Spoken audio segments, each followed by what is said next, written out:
stuff isn't gonna help me in August. The summer kings come down here in June. 1 second. I watched Black Bear. This is from 2020. It is directed by Lawrence Michael Levine and stars Aubrey Plaza, Christopher Abbott, and Sarah Gadon. And this is a movie I've been trying to pin down for 5 years. Now, it's bounced around different streaming sites. It's from Momentum Pictures, which doesn't really have a streaming home. It just kind of pawns off any successful films it has to different streamers. Swallowed from a couple months ago was also Momentum Pictures. And this got a lot of buzz at the tail end of 2020, which is the wrong time to get a lot of buzz because nobody gave a fuck about all these movies that came out, and they also got lost because there were other things going on in the world, particularly a depressing and difficult film like Black Bear, which I found out from watching it. It never stood a chance. I'm sure whatever contracts they signed already kind of put it behind the 8 ball to have to come out when it came out, because there's really no other reason to do that to this movie.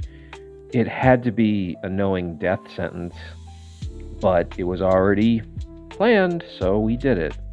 And now it's just this strange little film that floats around, and it's on Tubi now, lucky me. So I did finally get to watch it, and somehow throughout this whole process, I've managed to avoid any details on it. I truly didn't know what I was in for going into it. And I'm glad, because I've watched some interviews since, and with the director, with Lawrence Michael Levine particularly, he really feels fine in spoiling this movie and the concept of what he made it out to be. And it's pretty close to what I think I also interpret out of it. So I will spoil it for you now. I try to warn before I spoil good movies, and I'm going to do it now. So you're warned now. But this is not a typical movie in any sense. It is like a movie in reverse, almost, where in any other film you see characters and their story plays out, so it defines their role as a character. So it's like, oh gee, Arnold Schwarzenegger starts out as a wimpy insurance salesman. Oh, his personality isn't so strong. But through the course of the film, well, now he can propel a rocket launcher. Look at him. He has such an arc. Stuff like that. Not the best example, maybe, but you get where I'm going with it. This is the reverse. This is a writer at work crafting two similar but uniquely different stories for herself, and then not telling you where they come from. You have no idea. And that's going to split people 50-50, I think, on if they give a fuck about this and bite on the idea and it turns their brain on and they get all psychoanalytic about it and they're like, wow, what the hell happened to this character to make her say this and this and this, but then contradict this and this and this. And it's going to make you buzzing with the idea of who she is and what happened. But if you don't, if you just watch it thinking it's a narrative or thinking it all connects like pipes, you're just going to say, what the fuck was that? And turn it off and sulk. And it doesn't really tell you that. It little bit. The ending scene cinched it for me, because I was like, oh, I got it. And that's my interpretation on it, is that it's two crafted stories from the mind of a jilted woman. How'd she get jilted? Why is she jilted like this? That's the fun. Well, fun, but that's the assignment now as viewers is we have to go and figure that out. Do you like that feeling? I do. And so I like the movie Black Bear. If you don't, you're already fucking stopped listening, because why would you give a fuck about it anymore? Because it is a challenging movie. And it's a unique movie to do that to me, because I don't remember the last time that happened. That's a rare, real dissection of the creative process, what defines it, what blurs reality and fantasy, and also how healthy that is to do. Because there's a fine line between it. They always say, write what you know. But if something is painful, or something really does stick in your craw, you're not going to want to live it out in celluloid and have other people privy to it, fucking strangers to you, all of a sudden feeling a kinship and wanting to, like, have some parasocial relationship now. Aubrey Plaza, as a human being, can empathize with that in a great way. So she's an interesting lead here to play that out. And her performance is balls to the wall. You get a little bit of everything with her in this. You get some real tender moments. You get some really angry, fierce moments. You get a long sequence where she's acting being drunk off her ass. And I always think that's really hard to portray convincingly in a movie. So anytime anybody can do that, they always get my deepest respect. And she has a long period in here where she has to do it, and she's still dishing out meaty dialogue and exposition and having to do back and forth kind of ping-ponging good and bad things. That's a hard performance. And a good performance too by Christopher Abbott and Sarah Gadon. They all get together and they all have to play a lot of different shades of each other here.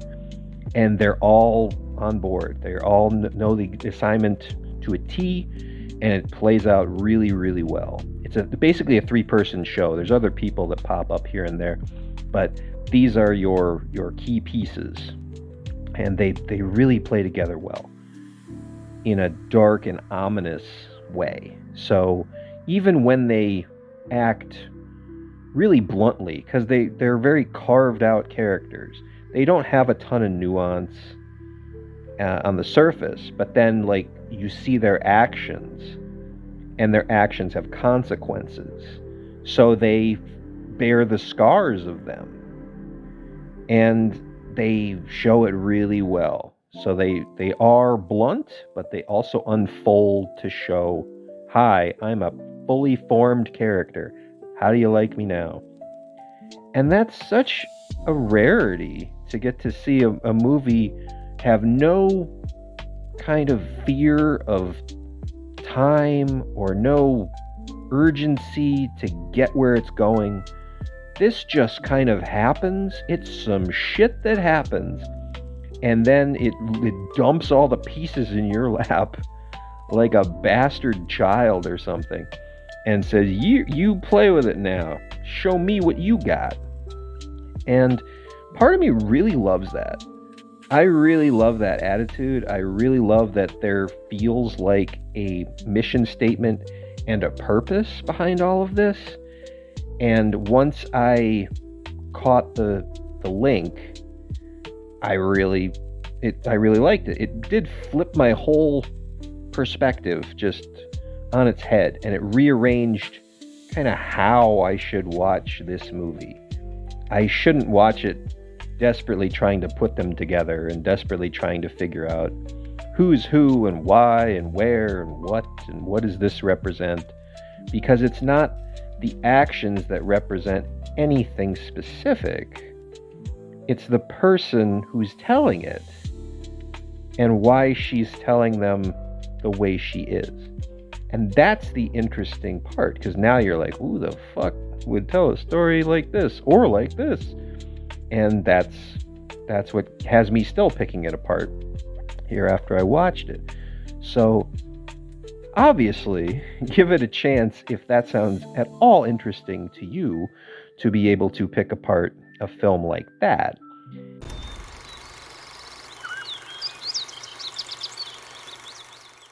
June 3rd. So then after that, I watched A Different Man. This is from 2024.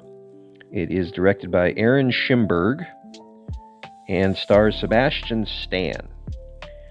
And this blew me away. I heard about it at the end of last year, and it was kind of described as not quite a horror film, but like a drama thriller with kind of disturbing undertones, like a stalker type of film. And I was like, cool. So I finally gave it a go, and I was not ready for this. This is a hard movie to explain without really going off the deep end and really just telling you outright plot points and outright details and things like that.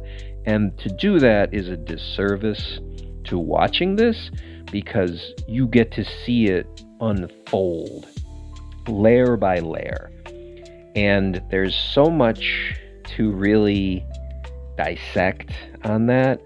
And I'm not going to, because you shouldn't hear it from me. You shouldn't say, oh, what's this movie? And then have it ruined for you like that. This is one to A, watch on your own, and B, interpret, because you can zero in on little details along the way, and you can really kind of pinpoint characters where they turn if you want. And by turn, I mean you can root for somebody for up to a certain point in this, and then they'll reveal something and you'll just be like, oh, fuck that, because you find out like, oh, this wasn't true, or this was something the other character didn't know and they were hiding, or oh, this invalidates the other thing they were just doing a few minutes ago. So you can pick your character, but they will all disappoint you in different ways. So that's why at its heart, this is like a pitch black comedy, which I really appreciated, because there's some scenes in here that are outright funny. There's some really dark and very human jokes to be had here at really tough subjects and scenarios. There's suicide jokes and personal identity jokes. There's a lot of like self-loathing and a lot of like just human mockery, just a real lack of empathy or a heavy dose of pity that's getting thrown around in here. And it reflects on how each character kind of digests it and what it means to them. And I wasn't expecting that at all. But you get a ton of that, a ton of like tropes from those type of films that you think it will be, that they are just knowingly picking apart and tearing up and purposely circling back on multiple times over, just to let you know, yeah, we thought of that one too. And we're not that movie. Don't worry, we got something else for you. And it just blew me away. It just blew me away with the amount of depth here and the amount of sheer meticulous work that was put into this. This is the performance of a lifetime for Sebastian Stan. If he tops this, I would watch it, but I would also be very surprised, because there are some really tough scenes in here and some really tough emotions to have to display. And I was in, like, he nailed them. Like, to have to portray a character 3-4 levels deep in terms of their backstory and how they would react to something, as opposed to a more casual encounter for someone else. Like if his second act character had grown up in the same scenario, he would act totally different if he always looked like Sebastian Stan. And he's smart enough to know, oh, well, it's certainly not that, but it's also like twinges of that, but also a real fear and a real longing and a real distrust for the people around him too, because it's all new. And this is all just, it's just beyond his comprehension at this point in his life. And that's such a deeply layered thing to have to portray. And he nails it. He nails that one, and he goes deeper. He's going through, I'd say, at least 4 shades of this character at different times. And each one is unique. Each one you can pinpoint. And each one you see the scars of the one before. And that's really, really hard to do. So kudos to Sebastian Stan, my God. And Aaron Schimberg has an ace in the hole in Adam Pearson, who's also in the film, who actually has the physical deformity as outlined and depicted in the film. And boy, do they use it. And he is one hell of an actor, too. Good-natured and loaded for bear, just ready to also heap on the layers in his performance. Just the right amount of schmaltz and cheese and positivity, and just laced with this kind of like bitter twinge to really make you wonder how much he's committing to it. The character, I mean, just, oh man, just masterclass in how to walk the line of a character. Just fantastic. I don't know how you could tell this story better. I really don't. And it's a unique story. It is not just the one you think it is. It's not just the faux Beauty and the Beast or rom-com story that it would have you believe. It adds to it. It gets darker, it gets weirder, and it gets much more personal for both people with disabilities and those without, and how to really kind of navigate a tough landscape. And it's not safe. It doesn't treat anything fragile. It doesn't treat anything taboo. The movie itself kind of shows warts and all for this tough ass subject, and I just admire the hell out of it for it. I feel like I'll be able to watch this many times over and pick apart different scenes and find different aspects that I can zero in on. And it really maybe is a movie you can pick different viewpoints on too. And you can say, oh, well, I'm going to side with this one this time. And then you can walk out with a totally different approach. How rare is that? To be able to have multi-level arcs and multi-level dimensions to your movie? That's fantastic. So this will be one for the ages. This will be one that stands up, certainly, with the test of time. I'm buzzing, just still reminiscing from it.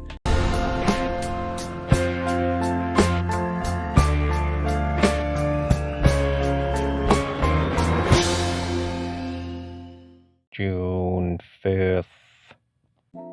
So next, I watched a comedy special. And I don't have too much to say on it, but I did watch it. And it's from 2025. It's by Brett Goldstein. It's an HBO special, and it's called Second Best Day of Your Life. And I say I don't have much to say about it because it's pretty nondescript, which is what you probably want your comedy special to be.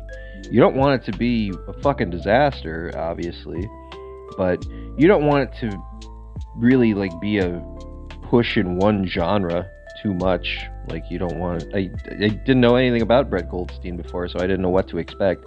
He's a man that tells comedy. That's about what you get.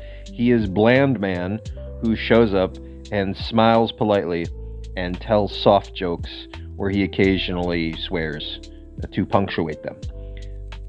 I get the idea that he is funnier than he appears, because he just looks like a good dude, like a nice, pleasant man. You'd ask what time it is. But maybe people that watch Ted Lasso appreciate this more, because I've never seen Ted Lasso. But he's fine is the best thing to say about it. He's fine and funny, but he doesn't have like a extreme style. He doesn't have like a signature joke or routine. I do like how he kind of enjoys disgusting the audience occasionally as opposed to laughs, and that's a sign of a good comedian, when they just want a appalled reaction and then they laugh themselves at the appalled reaction. Because I agree, I'm much more of a fan of appalled reactions than I am laughter. Laughter's great, but if I can like really blindside you with nausea with a joke, that feels fucking great. So I appreciate that sentiment for him. I think he'll do fine. I got no problems with him at all. I just don't know that I'll ever remember this special in any kind of meaningful way after I watch it. Maybe like 2 days later, it's gone out of my head. But I'm not sorry I did it. It was an hour spent okay. There's puppets in it too. There's Brian Henson puppets. The hot dog is in there from No You Shut Up. That's fun. But otherwise, yeah, it's a special. Enjoy. June 6th. So then next, I watched Razorback from 1984. This is directed by Russell Mulcahy, and he was a music video director at the time. He had cut his teeth on a lot of famous videos, notably Elton John. I think he did one for the Buggles. He did the video Killed the Radio Star, the first one that MTV played. And he was kind of the guy for music videos of the era. And this was his big chance to direct a feature film. And it was based on a book, but I guess it was cannibalized also as a book, kind of ironically so, because it was written by Everett DeRoche, but it was a Peter Brennan novel, and so the ideas were just kind of plucked from it that were more accessible and then handed to Mulcahy. And the script and the story is kind of a middling mess. It's a dark story at its heart, because it's about a killer wild boar, a razorback, across the Australian bush. And he's about the size of a jeep, and he just nonchalantly butts and destroys anything and everything in his way, and eats people, like you do. And there's people that try to kill him sometimes. There's people that will try to subdue him. He doesn't seem to mind. He just kind of rampages through everybody. And at the moment in time the film picks up, he's the stuff of legend, and there's really only one guy hunting him, and everybody believes he's full of shit.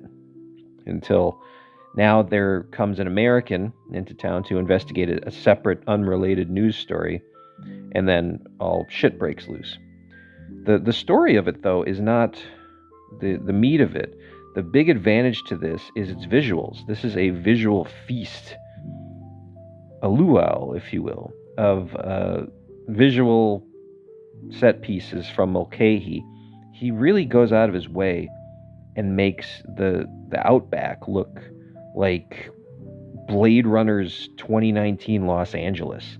There's billowing smoke everywhere, and lights, and just depth to all these crazy outback scenes, and deserts, and rotten old metal architecture, and swampland, and holes everywhere, and filthy animals, and dripping slime. It really looks disgusting. Like, it looks properly revolting as kind of a hell on earth, and I think that's what he was going for. There's a lot of supernatural look to it. There's famously a shot in one of the scenes where there's 2 moons in the sky, and they purposely left it in because fuck it, it's just a visual smorgasbord. Let's just have whack shit going through. Or there's a scene where the Razorback tears apart a house and a television stays on until it disappears beyond view, which wouldn't happen, but I don't give a fuck. And neither did Russell Mulcahy, because it looks cool. And that's maybe the best thing about it, and the worst thing about this is because a lot of shit is done in this movie because it looks cool. And it does look cool. But there's a lot of stuff that doesn't make any fucking sense at the same time. The lead is Gregory Harrison, who was a television actor at the time. I think he was on Trapper John MD. Whoop-de-fucking-do. And this was his big jump to the silver screen. And it's not the role for him. This is a role for a action star or a commanding presence. And Gregory Harrison ain't that. Gregory Harrison looks like he should be doing your taxes. And he has some heavy shit that comes his way. He has to deal with some gravitas of things. And he doesn't seem to give a fuck about them. He doesn't even register them half the time. And when he does, it's no more than just 5 seconds. And the only emotion you get out of him is, it's not even anger, it's just screaming. It's just directionless screaming. And that, amongst, all on his shoulders, doesn't carry the movie. It's so good visually around him. And there's so much shit happening to his life. But he doesn't seem to care. And that's a problem, because the people around him care a great deal. There's a lot of emotion coming out of all the auxiliary players around him. All the Australian characters. They're all exciting and weird and feel authentic. And Harrison just feels like he's from some other movie. And he's just wandered in, and he has no motivation, and he has no focus. And he's just kind of like keeping his head down, trying to get through it. And that's probably the sign of a first-time director, is he didn't know what the fuck to say to this guy, because this guy is somewhat established and has his own idea of what to take on it. And other directors who've been doing this a long time and don't have time to deal with this type of shit, they rang you in and say, hey, here's what I want, do it. And that didn't happen here. This was kind of a visual feast, but ain't nothing going on with the lead character. Which is a shame, because the story is decent, the visuals make it better, and it's just the lead, really only the lead, but he's the lead, who drags it down. Because otherwise, really does have a lot of hallmarks to being a good cult classic. It feels like a high art schlock piece, which I love, but there's something missing, and it's that extra element to be able to drive it over the edge. I wanted to feel all the emotions going on with it. The movie serves them up, but they're just not delivered like they should be. So, although this is still a ton of fun and still worth seeking out, it will leave you a little unfulfilled. And that's a shame, because there's a lot good here. It's just that one extra bit that makes it not quite what it should be. June 7th. So after that, I watched a horror movie called On the Third Day. This is from 2022, and it was once upon a time a Shudder exclusive, but it is being booted off of the service this month, so I figured I would give it a go before it was removed. It's from Argentina and directed by Daniel de la Vega, who I was not familiar with before this.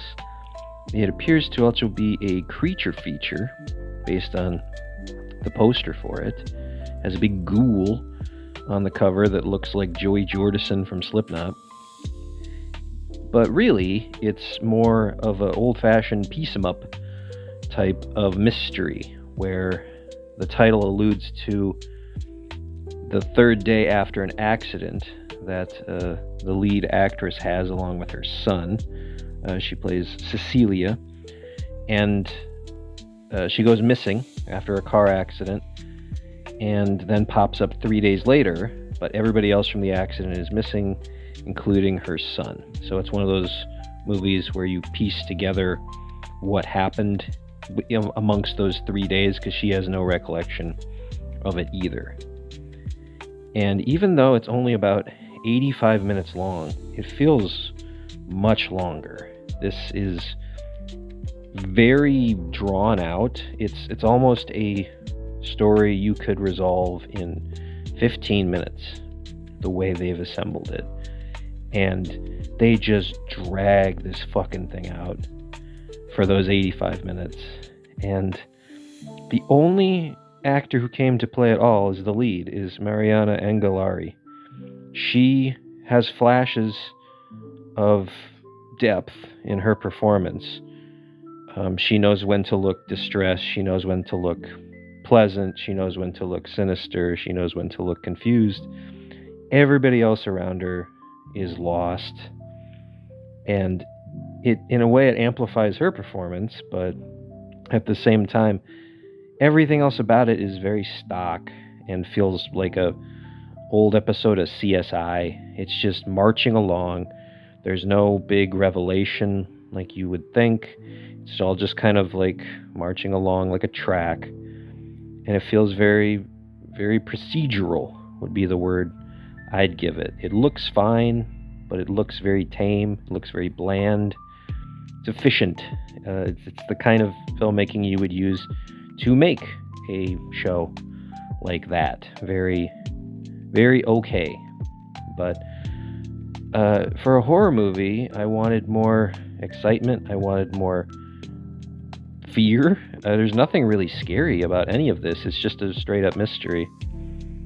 And one glaring flaw of it is that in the technical aspects, this is a dub. This is an English language dub of the film from the original Spanish. And it's the only way you can watch it. And what a fucking disservice to the film, because the editing gives everybody really rubber lips, so it's distracting. And everybody they got sounds extremely like Captain America. So it just feels off from the jump. If you're watching, it just feels kind of like messy and disconnected. And then you watch it, and then it just doesn't have any energy on its side either. So even though it's essentially okay, it's not, because of the inability to go on either real opposite side of exciting or flat out hysterically bad. It's just right down the middle, dull. And that's maybe the worst thing a movie can be.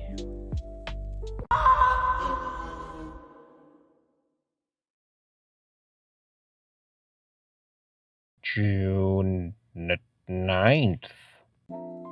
And after that, I decided to go back and rewatch Night of the Living Dead. And why Night of the Living Dead is because there's a Last Drive-In episode with Joe Bob Briggs where he hosted it for his 100th film on the channel, and I never saw it. I never watched that episode because I thought, well, I've seen Night of the Living Dead 100 fucking times. What difference does it make? And it'll be here forever because it's public domain. I'll watch that dead last when I'm catching up on all these episodes. And no, they're apparently removing it from Shudder. I don't know how that works. The movie's free. You and me could license a print of Night of the Living Dead and distribute it tomorrow. And somehow Shudder found a way to lose their rights on it. Go figure. So before it left, I wanted to watch it in its entirety. And it's a great episode. It has Sven Gulli as the guest on there. It's a celebration of horror hosts, because everybody and their mother hosts Night of the Living Dead, because again, it's free.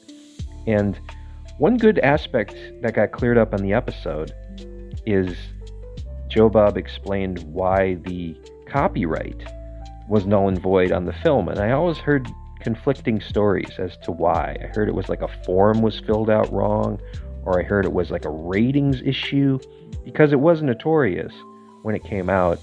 And it was a cultural shift of a film, because this did start the modern horror gaze because of its graphic violence. But that wasn't why it was held up from a copyright. It was retitled by the company that purchased it for distribution. And so when they cut out the one frame that showed the original title, they put in Night of the Living Dead, and they didn't put the copyright notice in the title anymore. And if you don't display it, it ain't copywritten. And that's such a strange, egregious error that cost all of these people hundreds of millions of dollars over the years, if you really think about it. That's crazy. But it's one of those innocuous, innocent things that kind of needs to happen. Somebody has to do that so that everybody else can learn. It's a shame it's for Night of the Living Dead, because that really is a film that holds up and does matter and is important for a ton of reasons. And I would argue that at least some of that is because of the fact that it's free and anybody can watch it anywhere at any time. And the accessibility for it has allowed it to become such an important film for a lot of people to see, and a gateway to other horror films. Most people's first zombie film. And that's part of its legacy. And I don't think that would be there if it was free, obviously, but damn it. It really is a shame that he wasn't able to receive his druthers for this, because it's a hell of a movie, and it's a simple movie, and it's a good movie. So you don't need me to break it down and tell you exactly why. You know why. You've seen it. If you haven't, what the fuck are you doing? Go see it. But I was really glad I watched that episode. So if you haven't seen the last drive-in episode, he explains it better than I could or would. So you can still watch the Joe Bob segments for it. It's free on YouTube. Just stitch it together and educate yourself on Night of the Living Dead, as you already have, I'm sure. But give it another go. Night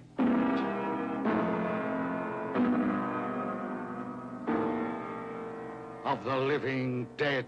June 10th. So after that, I watched Mountainhead. This is a brand new movie. It just premiered on HBO Max from 2025. It is written and directed by Jesse Armstrong. He was the creative mind behind Succession, which ran for several seasons on HBO. Was a big hit. I have yet to watch Succession, so I wasn't really prepared for what to be in for with this. And from what I understand, if this follows his trend, he's kind of like Diablo Cody, where he has a very stylized, specific way of writing his dialogue and writing his characters. He wants it not exactly true to life, but he wants a hyper exaggeration of characteristics, which I kind of like.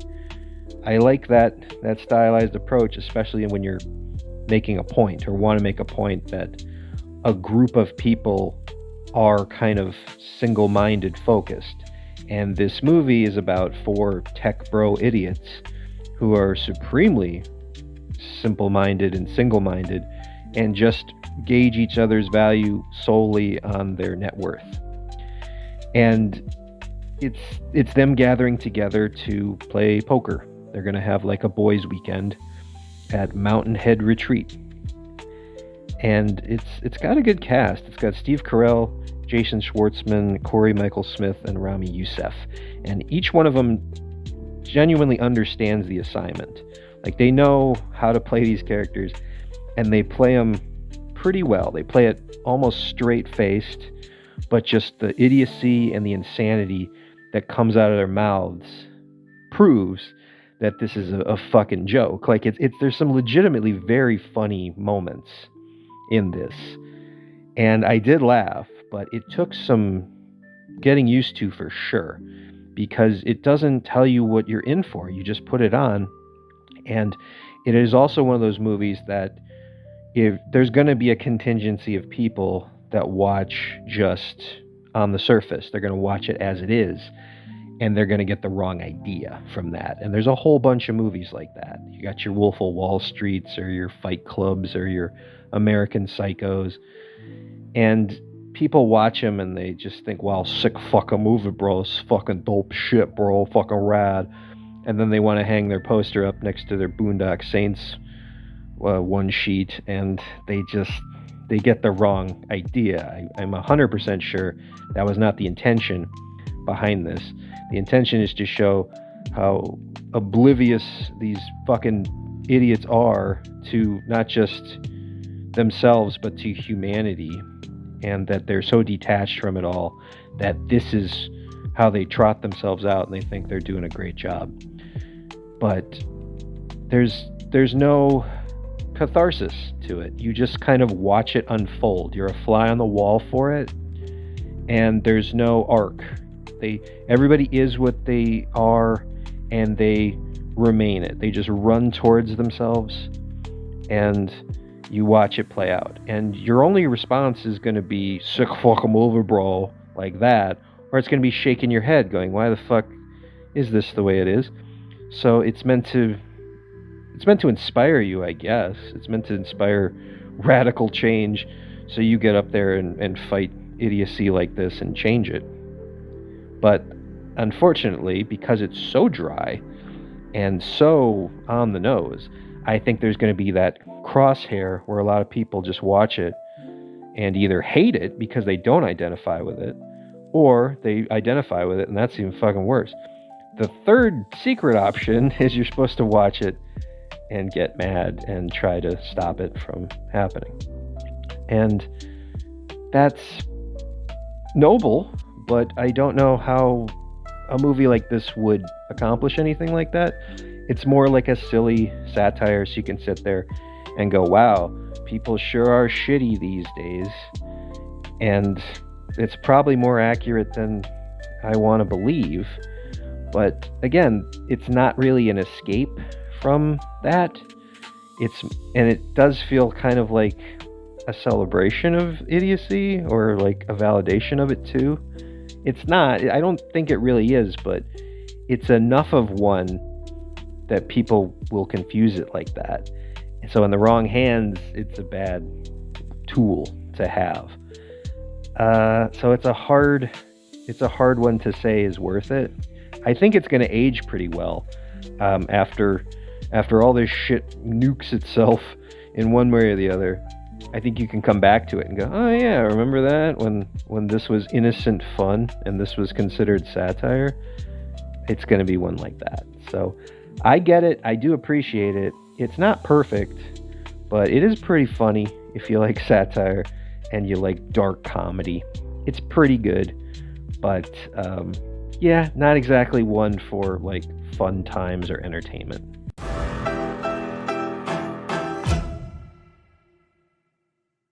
Friday the 13th. Ooh, get fucked. So following that, on Friday the 13th, I watched not a Friday the 13th movie. I watched Bloody Murder from the year 2000. And this thing lives in my head as kind of the epitome of the worst of Friday the 13th, even though it's not really connected to it. It's just a blatant ripoff of the series that I would see the box for all the fucking time.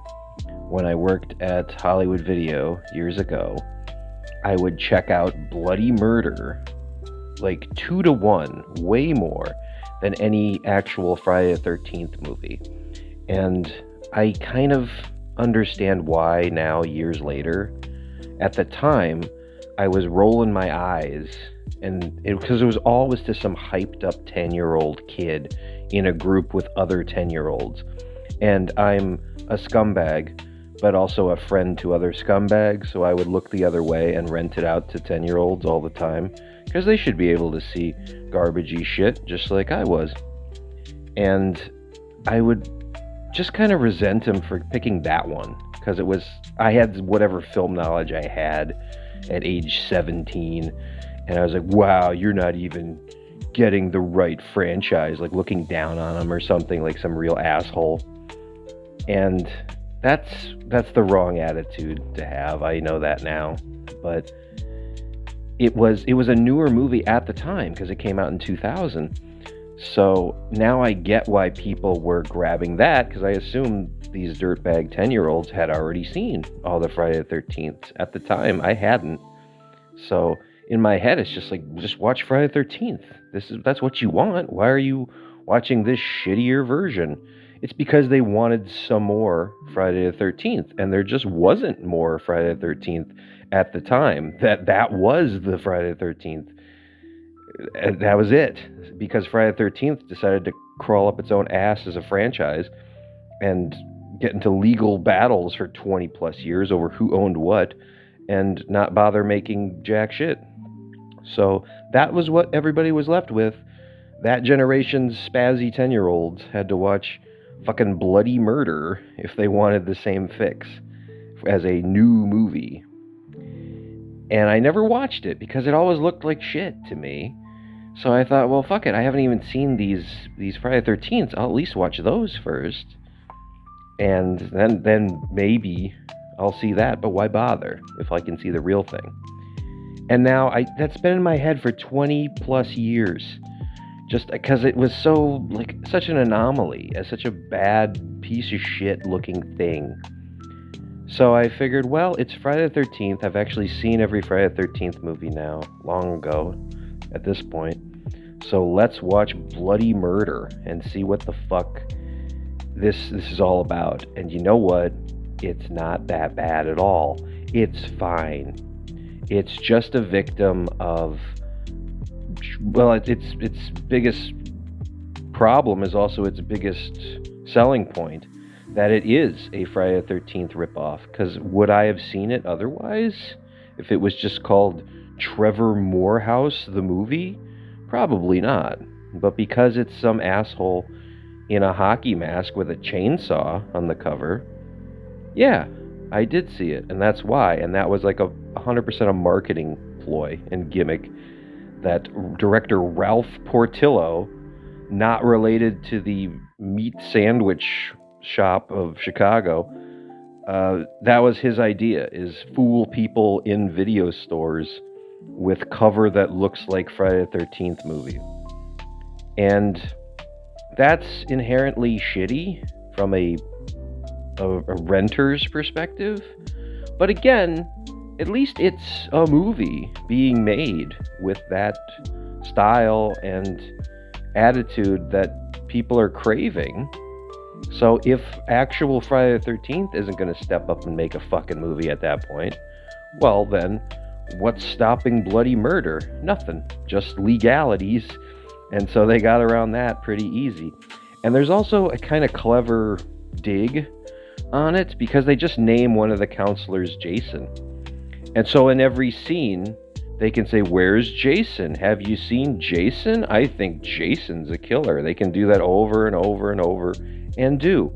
Because they figure you're watching this half paying attention with lidded eyes and just waiting for disembowelings that never really come, by the way. There's not really graphic kills in this. And because the two hallmarks, I think, of Friday the 13th films are graphic disembowelings and weird sound effects in that music. And it can't afford the music, and it also can't afford the weird disembowelings. So there's just a lot of people killed with arrows in this, which I guess is also a callback to the first Friday the 13th. But it's not terrible. It's not as gratuitous, and it's not as insulting and cheap as you would believe, or I believed. It's on par with some of the Friday the 13th sequels. And I'm greatly surprised by that, because now it, rather than go for broke and try to become some Mondo Biondo slasher, or be some like hilarious embarrassment. It's just kind of firmly entrenched in middle ground hell, where it's just a forgettable movie that was using the right or wrong advertising at the time. And that's, if you think about it, that's probably what it was always going to be. Because look at it. That's what it's relying on the most, is that it just wants to trick you into your $4. But joke's on them. I watched it on Tubi. So, was this a waste of time? Probably in the long run. I didn't get anything out of it, but I had that weird curiosity that's unique to me for 20 plus years. So at least that's snuffed out. Lucky me.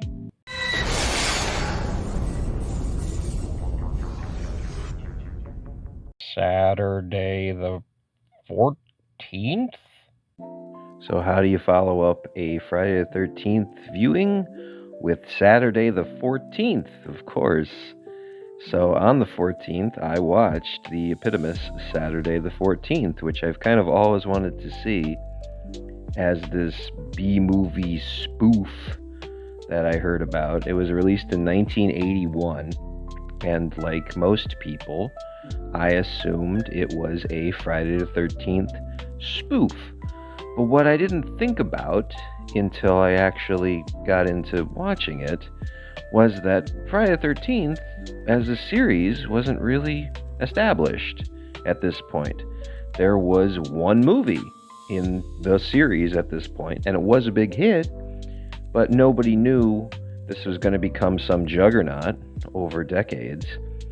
And this was made just a year later. So it was just capitalizing on the title. That's all Friday the 13th was kind of known for at the time, was taking a date in time that is entrenched in bad luck and putting a horror movie on it. The same idea behind Halloween. So this is a spoof of horror, but it's a spoof of like 1950s haunted house horror, like William Castle horror movies. And it's terrible, but in a charming way. As far as bad movies go, it's fine. It's directed by Howard Cohen, who I didn't know by name before this, but in researching it, I did learn that he wrote this, and he wrote Deathstalker, ended up writing and directing Deathstalker 4, and then apparently also wrote on the Rainbow Bright and Care Bears TV show. So he has a hell of a resume that really spans quite a few genres on there. And this stars a real-life husband and wife team as well, in Richard Benjamin and Paula Prentice. And if you would imagine they have a pretty good chemistry, and they do. They work just fine as the leads of this movie. And it is funny. I think as a spoof, it kind of works, because they're just a family who inherits a haunted house. But they're told over and over again, this is a haunted house, and they're just oblivious to that and everything that goes along with it. So there's a lot of kind of horror movie tropes and situations in there, but the characters play it pretty slick, because they play it oblivious until they are encountered with whatever madcap shenanigans that are going on. And that's how you play a spoof. That's funny. I don't think it's laugh out loud, but I think it's amusing for what it sets out to do. And there's one kind of notable segment in the film that, again, this was made in 1981, that it places this haunted house on Elm Street, which, who knew? Like, they didn't know that was going to be eponymous with horror till the end of time, but they just wanted to put it on a generic sounding street, much like Wes Craven wanted to put his story on a street that is in every town USA. But they did it first. So they put it on Elm Street. And they also did the monster in the bathtub gag between a woman's legs. They did it here first, 3 years before. Now here it's a pretty obvious riff on Jaws, because there's a fin floating through the suds of the tub. And they also play like a shitty MIDI version of the Jaws theme as it happens. But I mean, ultimately that's what Nightmare on Elm Street did too. They just wanted a Jaws shot between Heather Langenkamp's legs, and they did it a lot better. Like, theirs looks a lot better and it is more effective. But for the idea, this was here first. So you kind of got to give them a little credit just for thinking beyond the idea of let's make some cheap-ass gags. Like, they had some pretty good intuition along the way. And there's some silly moments that are amusing in there. I particularly liked Stacy Keach's dad as the Van Helsing character here, because he's very goofy and very affable, and he just looks and sounds like Guillermo del Toro does right now to me. So it was easy to picture Guillermo del Toro in this role, which I would like to see him do something like that in the future. That'd be a lot of fun. But for a dumbass movie that is not regarded at all by people and really only works once or twice a year whenever there actually is a Saturday the 14th, this was kind of appointment viewing, because I was like, well, fuck it. I have one big chance to actually make this topical, and so it pushed it to the forefront for me, and I'm not sorry at all. It was an easy watch. It made me smile, and it also had nothing fuck all to do with Friday the 13th. Not that I needed it to, but that was a nice surprise. I've been swerved. What fun. Be sure to see it before sunrise. Saturday the 14th. Father's Day. So I followed that up on Father's Day by watching a film I'd never heard of called Knox Goes Away. And I had no idea how appropriate it would be for Father's Day. I just rolled the dice on a Michael Keaton film because I am a lifelong fan of Michael Keaton. I saw him in the poster, and I thought, well, yeah, I haven't seen him in the lead role in a while. Looks like a hard-boiled kind of thriller. And then I saw he was also the director. And I realized, oh, he hasn't directed a film since 2008. So that's 16 years away. And all of a sudden, he's doing this. And I thought, well, that's very interesting, because I like kind of passion projects and things that bring like somebody out of retirement, like something that really speaks to an actor or a director to the point where it pushes them to areas they don't need to go. Like, Michael Keaton doesn't need to direct a movie right now, but he wanted to, clearly. And he's the star, so I think this is worth it. And what a real hidden gem this is. I really enjoyed this. And to pontificate about everything that it does and all of its details is kind of a disservice to anybody, because I got to see it completely blind and really enjoyed seeing it unfold, and I really liked where the story went. It went in a lot of places I didn't expect, and because Michael Keaton is really synced up with Michael Keaton, the actor knows the director pretty well.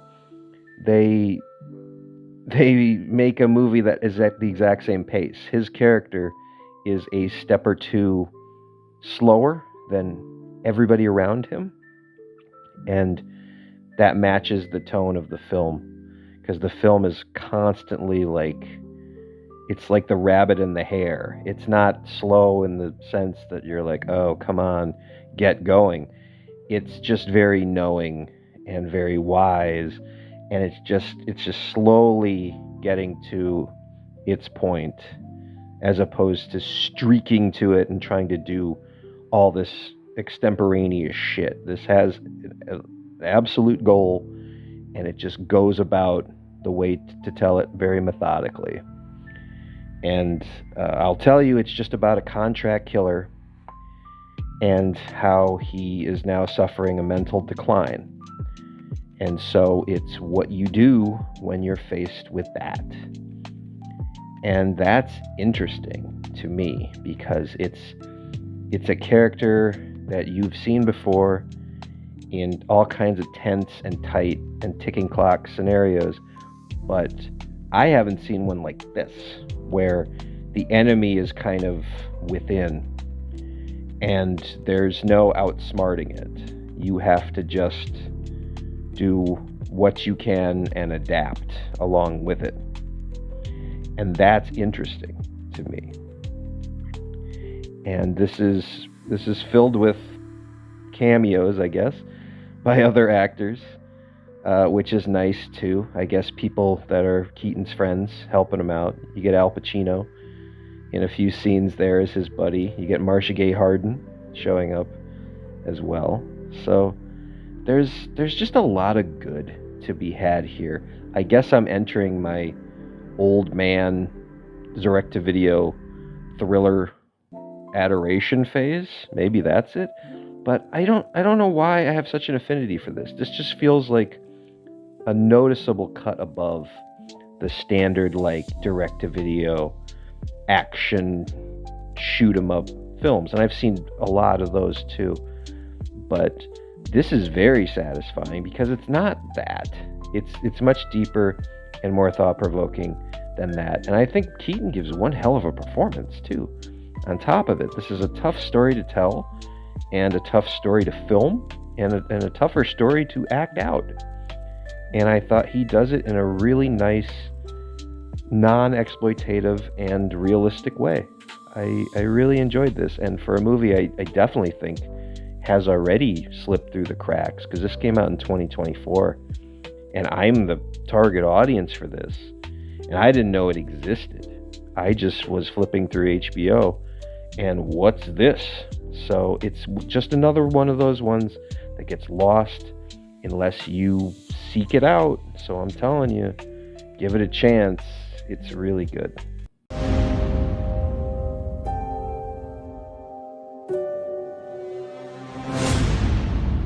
Midsommar. So I followed that up, appropriately enough, on the solstice by watching Midsommar. This is from 2019. I'm sure you know it. I'm sure you've seen it. Written and directed by Ari Aster. I thought it would be cute to watch on the summer solstice. I've seen this before. It is a rewatch. I watched it once in 2020, not really knowing what it was. I don't remember if I had seen Hereditary even at that point. I feel like I did, but I didn't make the connection that the same guy that made Hereditary had also made Midsommar. I was just like, oh, horror movie, A24, gotcha. And when I finally got around to it, I was really blown away. It superseded all of my expectations. And I find that I'm really, really loving folk horror now that I gonna go down that rabbit hole. And there's a lot of folk horror classic films that I hadn't seen, and I see their influence now that I've seen things like Allison's Birthday and Eyes of Fire and Tilbury now. After seeing Midsommar, I'm like, oh, okay, Ari Aster knows his folk horror, and he delivered a gem in his eyes too, because I saw a lot of arguments back and forth as to like what's better. It's like Midsommar versus Hereditary from a lot of people, and I don't understand that logic, because it doesn't need to be the Olympics of Ari Aster for you.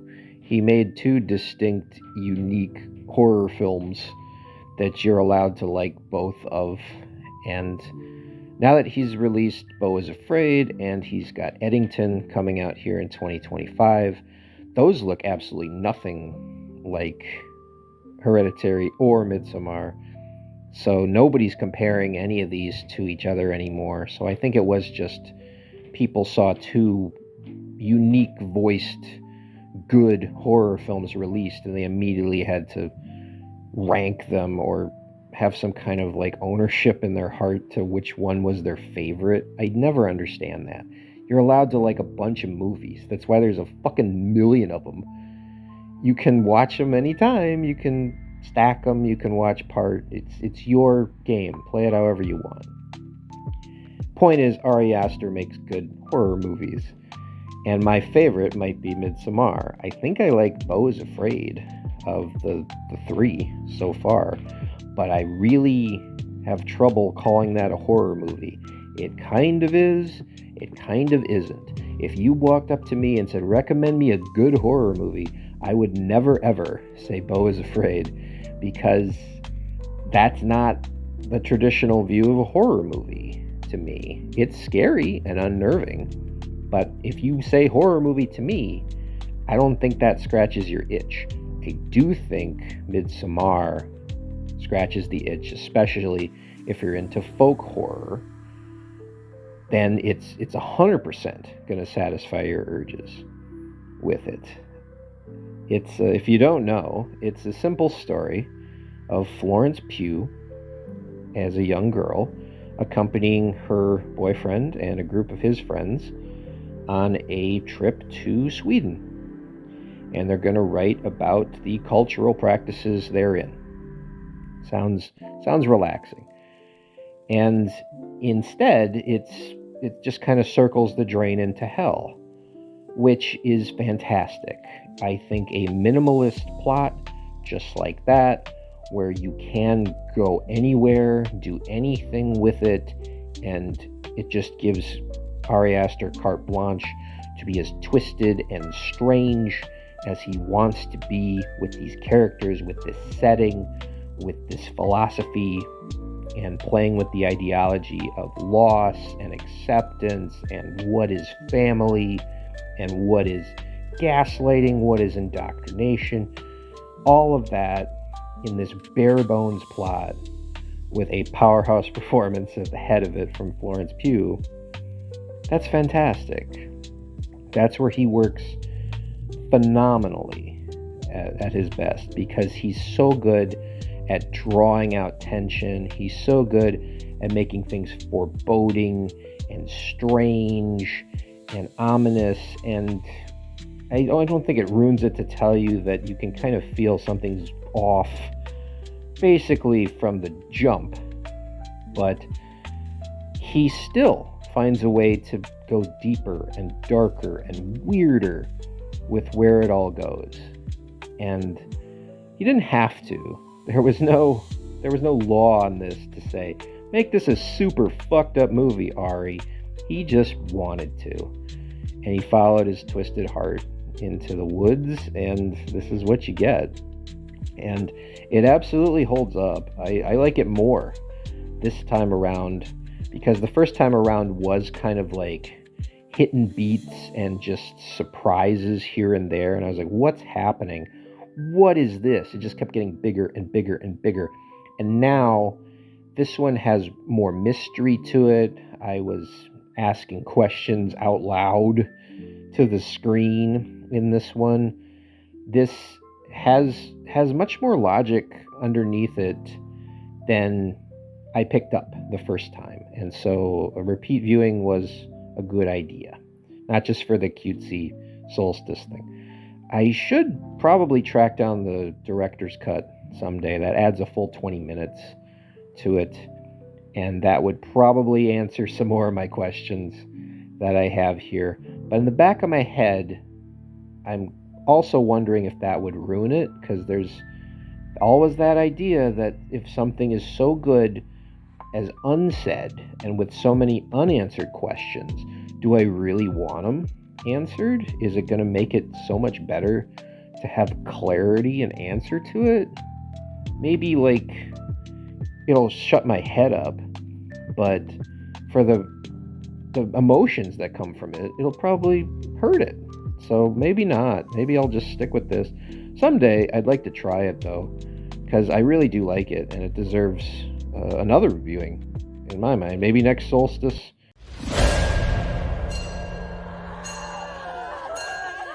June 22nd. So after that, shifting gears, I watched Dix the Musical. And this is what I've wanted to see for some time. This is from 2023. It is directed by Larry Charles, who has directed some wild comedies in his time. He's, of course, the guy behind the Sacha Baron Cohen trilogy of Borat, Bruno, and The Dictator. And he did Army of One in 2016, and then he's kind of disappeared from directing, and now he washes up here. And this is an adaptation of an off-Broadway UCB show, which was called Fucking Identical Twins, the musical, which was written by and starring young comedians Josh Sharp and Aaron Jackson. And I've researched that a little bit because I hadn't heard of this show before, but it was a two-person show, so they wrote all of it and they play every character in it. And in learning that, after I watch this, I can see where there's some loss of like stage to screen, because the maniacal energy you're going to get from two people just sprinting across a stage and playing the variety of characters in this wackadoo story is never ever going to translate to a film screen. It just can't. And the relationship you're going to have with the audience, where they're cheering you on, and in addition to laughing to your insanity on a stage play for this type of material, just cannot translate to a film either, because it's fucking bonkers. Like, all of the stuff in here is the kind of shit I would come up with when I was 12, which is a nice pat on my back, because it makes me think like, hey, I got a creative mind, because I would come up with crazy shit like talking vaginas and sewer boy puppets and shit right along those lines. So it makes me feel welcome in a creative sense. But once you're acting these things out, once you're actually participating in them, there is a kind of like expectation to live up to the craziness of the idea. And this film doesn't want to embrace that so much. It's more about playing it like straight and then making the stuff seem logical in their world, thus amplifying the insanity to you. But that's different than watching characters kind of run around and do it blatantly on a stage. And in this time around, Sharp and Jackson don't play every character. They just play respective roles where they kind of mirror each other. They're both young, successful businessmen who find each other later in life as separated twins, and they kind of want to reconcile their parents in a Parent Trap style manner because they want to be a family again. And now their father is played by Nathan Lane and their mother is Megan Mullally. And both of them are absolutely game for this assignment. Even though you lose something when you can't have the leads do their crazy like part swapping, putting them in the lead is funny just as a result. Nathan Lane is hysterical in this movie, and Megan Mullally is not as funny but far more committed, which is even more endearing. Just the idea that she's 100% like committed to playing this batshit insane old woman. So the concept is funny, and there's moments of real inspired insanity in here. And I would really think that the whole of it should be totally my jam, because I love things that are insubordinate and things that are in your face and push the envelope and confrontational. And this is really trying to do that. But I think because it's really trying to do that, it kind of suffers a little bit, because you kind of feel its effort in that regard. Like I get the sense that it's trying very hard, which I normally admire. I really do. But this one feels a bit forced. It feels like it doesn't have that kind of live craziness that maybe the show, I don't want to say coasted on, because that's part of the show, but it fed off of it. And now you don't have that. Now it's just a movie, and a big sing-songy movie too, with songs and orchestral numbers and choreography and everything that goes with it. Like, it looks the part. This looks like a legit musical. And this is not some amateurish production. This looks legit. But in doing so, I think they did lose that kind of goodwill. Like, you automatically are cheering for them and rooting for them when you see two dudes struggling around on a stage trying to tell you filthy allegories. That goes away when you see a bunch of money and people and production value and goodwill already invested in a production. Now there's kind of an expectation for it to deliver on its presentation. It has to cash the check that its budget wrote, but it doesn't do that. It just is more happy still living in that like crumb bum world where it's scummy and dumb and makes references to how it's cheap and shitty, but it doesn't look cheap and shitty. And it punches above its weight class in terms of its aesthetic. So it's trying to work like both sides of the street. And because of that, it's lacking. I wanted it to commit either way. Like, if you're going to dump all this money into it, that's not a ton. This is not like a big budget musical. But if you're going to dump the money into it, you did, and you're going to have the good choreography, and you're going to do all that stuff, then cut out the shit where you're like self-deprecating and you're cutting into yourself. Then just go for it and do the big production. Because they were like mostly there, 70-30. They could do that. Or scale it down and have it go even shittier. But then you run the risk of people not taking you seriously. But I also think that the message of the movie is stop taking shit so seriously. So maybe that would have fit better. But overall, this is kind of a letdown. It's not bad. I wouldn't say I'm sorry that I watched it or anything. I was just more interested in it than it delivered on. I thought it would be funny. It was funny, but I kind of wanted it to go bigger, and I wanted it to be either dumber or more self-aware, and I didn't get any of it, unfortunately. It's still worth seeing. It's not what it could be.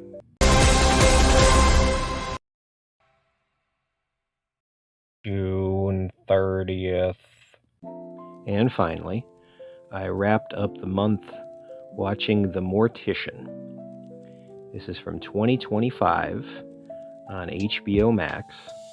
It is directed by Joshua Rofe, and it is a 3-part docu-series following the exploits and crimes of former crematory overseer David Sconce, who was notorious in the 80s for some pretty heinous crimes involving desecration of human remains, human bodies. He was not quite a mortician, but he was family with a pretty famous pair of morticians in the Los Angeles County area, the Lamb family. They had their own little mortuary, and they had their own crematorium, and that was run by young David. And this is a story I did not know anything about. Technically, I lived through it. I was pretty young at the time, and it never made its way to my consciousness. I didn't hear about it, and it's such a crazy story and such an odd sequence of events that you figure it would have. And no, this is the first I hear about all of it, so it was all a massive surprise to me. So I'm going to tell you about it. If you don't want to know about it, thanks for stopping by. But I'm going to spoil some things for you, so just be aware. It's, first of all, it's a full documentary. They have the participation of David Sconce, freshly out of prison, and he is happy and braggadocious to tell you everything and anything your heart's content about his supposed crimes, what he did do, what he didn't do. He's just like almost giddy that somebody wants to hear about this stuff.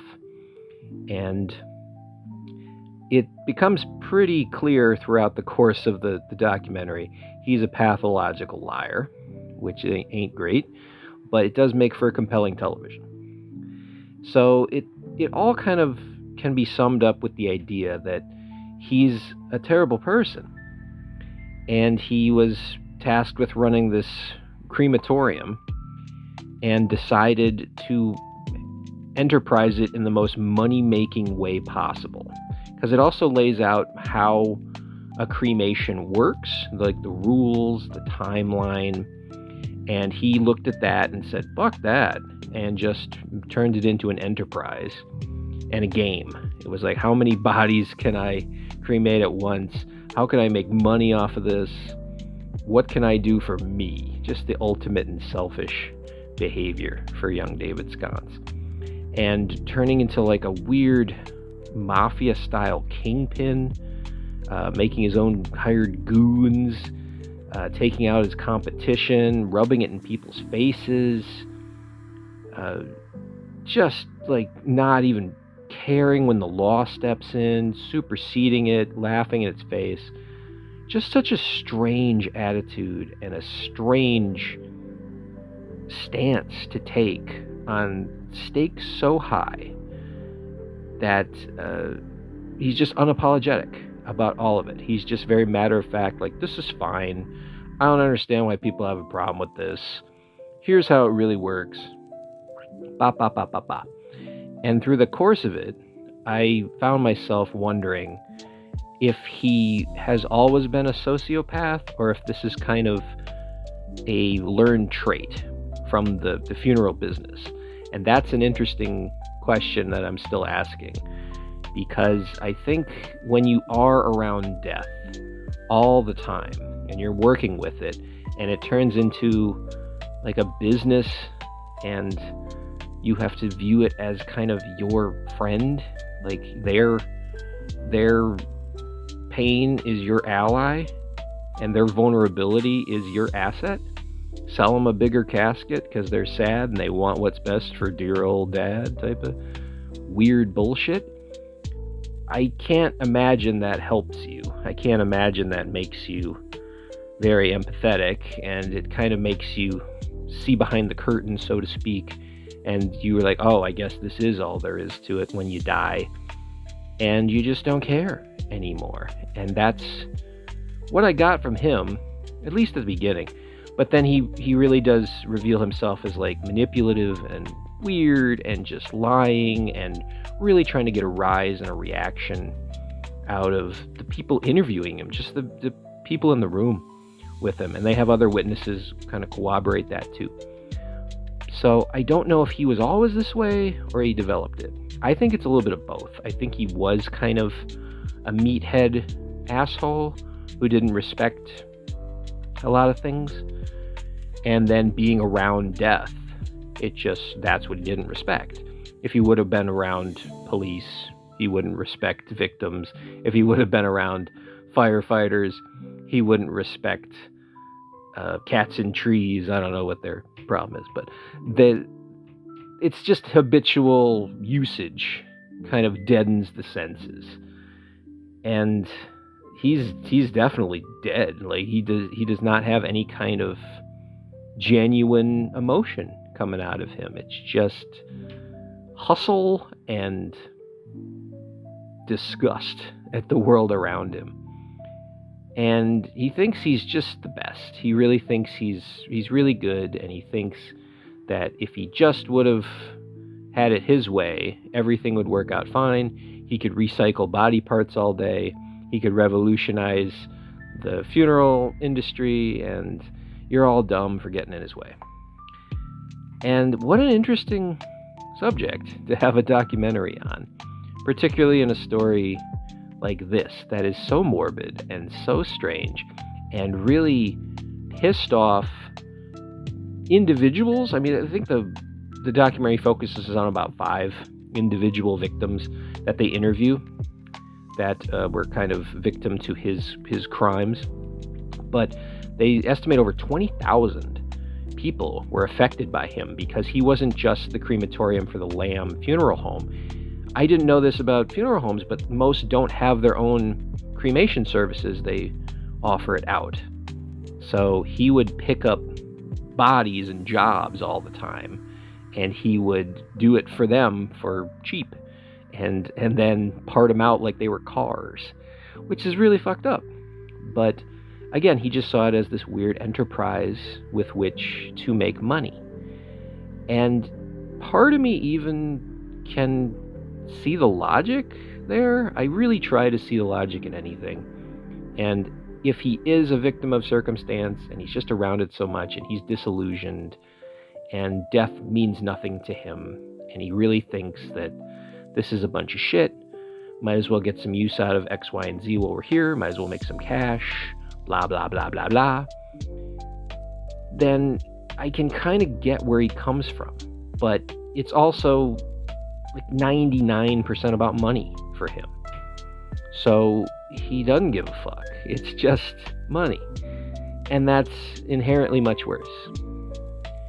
But I see this behavior from him, and I kind of flash back to myself, because years and years ago, I attempted a job as a 911 dispatcher. I'll shatter the illusion for you. It stinks. Don't do it. And you're in a small room of people, and they're all there, but they're not really there to help you. Sorry to break it to you. They're there to just make some money and go home. And at least those people in that room, the attitude they had, they were profoundly annoyed and angry that anyone would dare call them for assistance, because then they had to do something. And on top of that, if you didn't follow their structure and their procedure, which why the fuck would you know what that is? You're calling an emergency line. If you didn't call calm and collected and interested and engaging with their dumb bureaucracy and protocol, well then you're an asshole, and they're going to hit their cough button and laugh at you as you choke and die. I watched him do this. I was upset by this and was reassured multiple times that you gotta have gallows humor to get on with the job. And I said, oh yeah, I'll bet you do. And I got the fuck out of there because I didn't want to become a soulless monster like those people were. Those used to be people. And now they're something else. They're fucked up ghouls.